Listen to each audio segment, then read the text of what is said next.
Hello, নমস্কার। কেমন আছেন সবাই?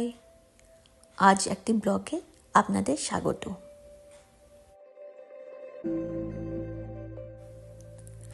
আমেরিকায় কিন্ডারগার্টেনে ভর্তি করতে গেলে অন্য কোনো কান্ট্রি থেকে বাচ্চারা আসলে তাদের একটা টেস্ট দিতে হয়।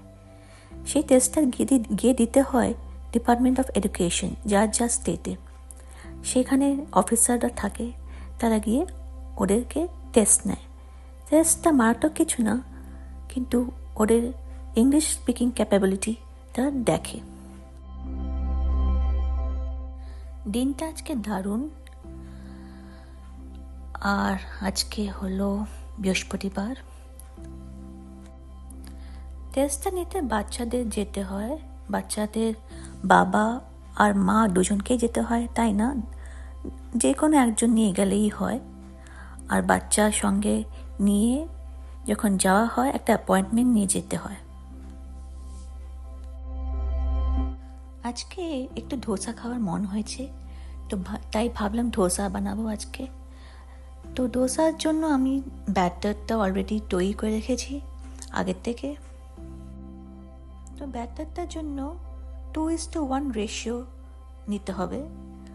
2 ভাগ ডাল আর 1 ভাগ হলো চাল। ডালটা যেটা নিই সেটা হলো বিউলির ডাল।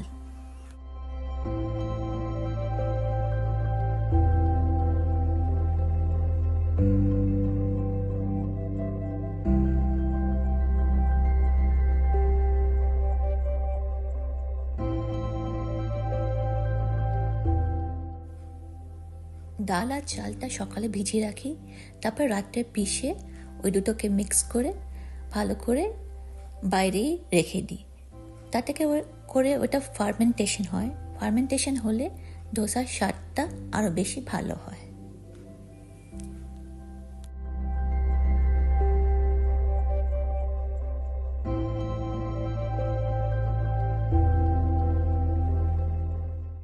মশলা ধোসা বানানোর জন্য আলুটাকে আগের থেকে সেদ্ধ করে নিই, তারপরে সেটাকে নিয়ে ওটা তরকারি বানাই। তো সেটা কিছুই না, কড়াইয়ের মধ্যে একটু তেল দিই, তারপরে সর্ষে ফোড়ন দিই। সর্ষেটা ফুটে উঠলেই আলুটা দিয়ে দিই, তার মধ্যে নুন, হলুদ আর কাঁচা লঙ্কা আর কারি পাতা দিয়ে ভালো করে মিশিয়ে ওটাকে নামিয়ে নিই। এই হয়ে গেল আমার মশলা ধোসার পুরটা।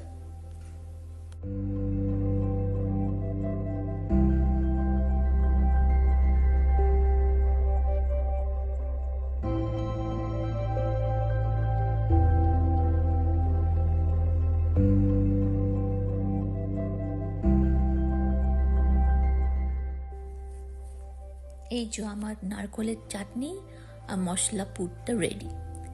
নারকোলের চাটনিটা কিছুই না, এই তো নারকোল বাটাটা নিয়ে ওইটার মধ্যে একটু দই দিয়ে, চিনি দিয়ে, একটু নুন দিয়ে, লঙ্কা দিয়ে, আর চাইলে কেউ বাদাম দিতে পারে, দিয়ে ভালো করে পিষে নিতে হবে।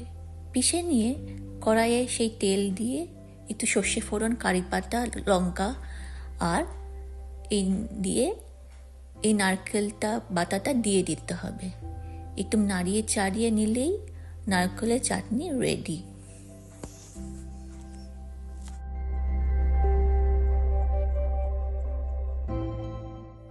এই মশলা ধোসা খেতে আমার খুব ভালো লাগে ছোটবেলা থেকেই।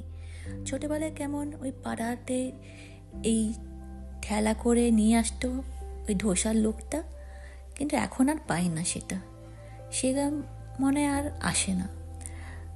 সো ভাবলাম একটু ধোসা বানিয়ে নিই বাড়িতে, তাহলে তো আমার এই খাবার স্বাদটা মিটে যায়।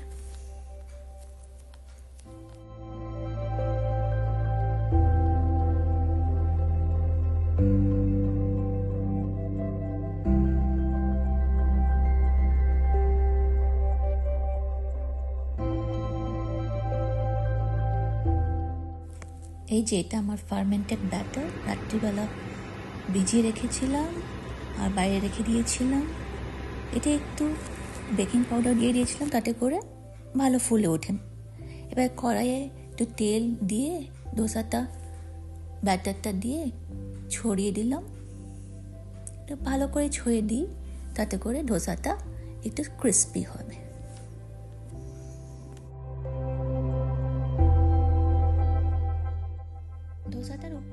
একটু তেল ছড়িয়ে দিলে ধোসাটা আরও বেশি ভালো মুচমুচে হয়ে যায়।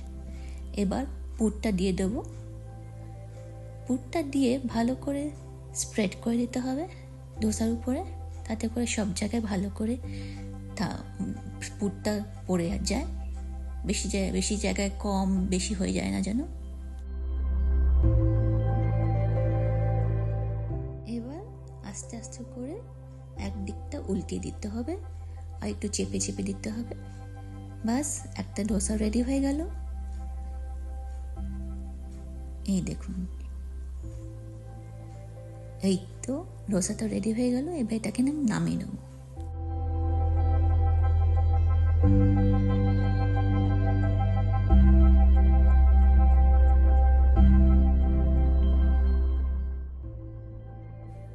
প্যানটা বেশি গরম হয়ে যায়, সেই জন্য একটু জল ছিটা দিতে হয়, তাতে করে ঠান্ডা হয়ে যায় প্যানটা তাড়াতাড়ি, আর আরেকটা ধোসা চটপট তৈরি হয়ে যায়।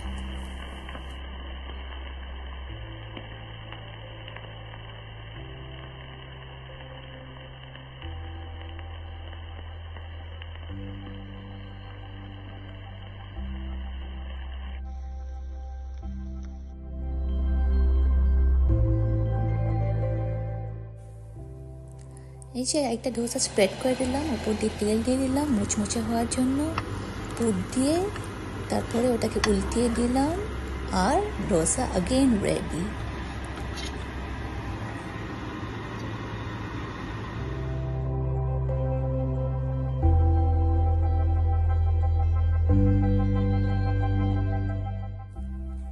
এই যে ধোসা আর নারকেলের চাটনি, এবার এটা আমার লাঞ্চ হয়ে যাবে। বাকি ধোসাগুলো পরে বানিয়ে নেব যখন আমার হাজব্যান্ড আসবে, তাতে করে গরম গরম ভেজে খাওয়া যায় আর ভালো লাগে খেতে।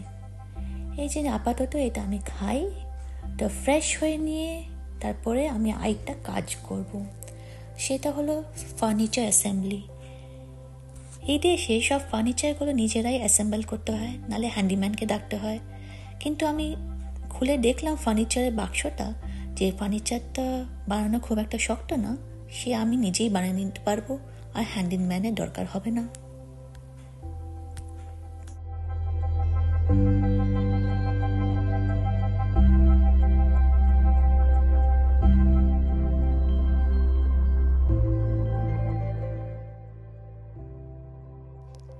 এই যে সব ফার্নিচার আনবক্স করে পিসেসগুলো ছড়িয়ে রেখেছি, ABC দেওয়া আছে, স্ক্রু আছে, নাট আছে, বোল্ট আছে, আর অ্যালেন রেঞ্চ দিয়েছে, সেটা করে টাইট করা যায় নাট বোল্ট দিয়ে।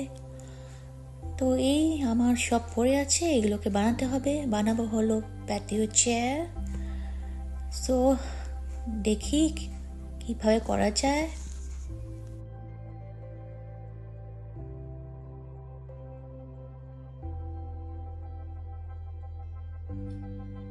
এই যে বলেছে আমাকে, এখন ইনস্ট্রাকশন ফলো করছি।